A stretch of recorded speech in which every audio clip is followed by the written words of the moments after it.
Basically, what you do is that you record your music down to 2-track tapes, and then we would send the tape to get mastered. And then what they do is that they make a lacquer, and then they make plates from this lacquer. Like they take this lacquer and literally dip it in liquid metal, and when the metal hardens, the grooves are in the metal, and they peel it off and make stampers out of this. And literally what it does is it stamps the record out. And they send it to the pressing plant, and it stamps out. So, because it's hot when they stamp that, and they need the right kind of paper that doesn't bleed, the ink doesn't bleed.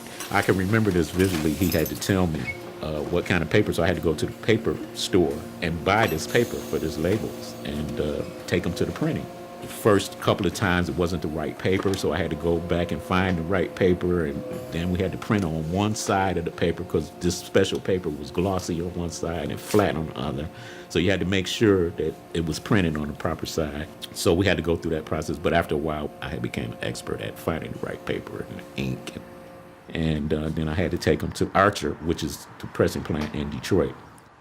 So that was the whole process. And after you get your physical records made, then because Mojo was playing the record, we were getting calls from all the local record stores that, wanted to get the record in. And so we literally put the boxes of records and drove to all the stores and, put records in the stores here in Detroit. And it was just a Detroit record at the time, but eventually it got popular, and then we moved out to Cleveland, and then we got picked up by a bigger record company that was able to put the records out nationwide.